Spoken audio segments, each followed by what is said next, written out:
مرحبا أهلا النوالي.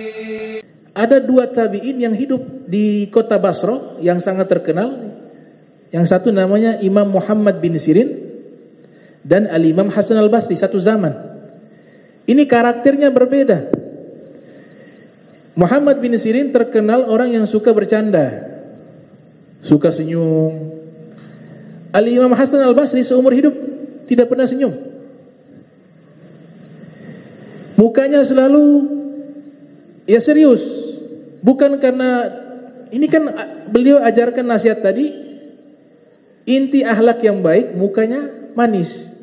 Tapi kalau kita baca kitab sejarah, itu para ulama sejarah mengatakan beliau itu hanya pernah sekali senyum. Satu kali di saat meninggal. Menjelang wafat beliau senyum. Kenapa beliau tidak pernah senyum? Bukan karena beliau tidak punya akhlak baik, tidak. Beliau ini punya rasa takut yang luar biasa kepada Allah Subhanahu wa taala.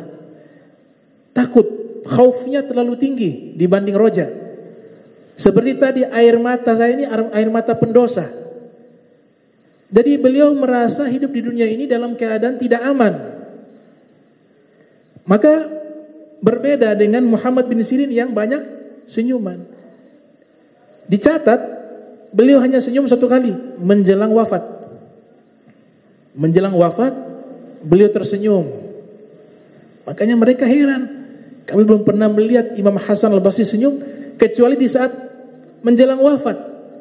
Kemudian dalam keadaan senyuman beliau mengatakan ayu dzanbin. Ada satu dosa. Meninggallah beliau. Para ulama yang ada di Basra penasaran. Kenapa beliau baru senyum waktu meninggal? Mimpilah mereka ketemu Imam Hasan Al-Basri. Wahai Imam Hasan Al-Basri, kami ingin bertanya, selama engkau hidup engkau tidak pernah senyum, tapi menjelang wafat kami lihat engkau senyum. Apa yang terjadi?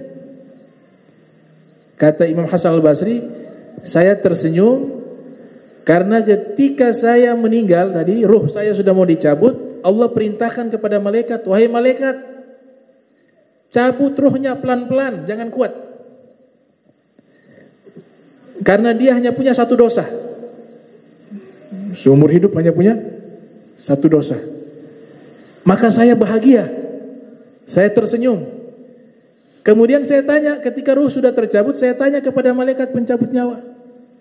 Dan ini pemaknaannya sampai sekarang saya belum paham. Hasan Basri bertanya kepada malaikat pencabut nyawa, wahai malaikat, dosa saya yang satu itu apa? Dikatakan, engkau meninggal dunia, itulah dosa. Engkau meninggal dunia, itulah satu dosa. Nah ini perlu pembahasan. Saya sampai sekarang belum paham itu maksudnya apa. Tapi tertulis demikian. Namun pengarang kitab memberikan komentar yang sangat baik sekali. Imam Hasan Al-Basri ketika hidup tidak pernah senyum karena memikirkan nasibnya di akhirat. Gitu. Maka orang yang beruntung itu ketika dia meninggal dunia, ruhnya senyum. Dibanding orang yang banyak tertawa, berfoya-foya, tapi nanti meninggal dunia su'ul khatimah, maka ruhnya menangis. Maka jadilah orang yang ketika hidup di dunia, dia dalam keadaan bahagia, tapi juga ketika saat menjelang detik-detik wafatnya, juga dalam keadaan bahagia. Nah itu yang diajarkan oleh Imam Hasan Al-Basri. Mudah-mudahan kita mendapatkan keberkahan daripada Al-Imam Hasan Al-Basri dan para ulama lainnya, para aulia, para solihin. Mudah-mudahan kita dikumpulkan bersama mereka dan bersama Nabi kita tercinta Sayyiduna wa Maulana Muhammad sallallahu alaihi wasallam. Allahumma jam'ana hadza jam'a marhuma wa tafarraqana min ba'di tafarraqa ma'suma wa la tajal minna wa la minna syaqiyya wa la mahruma.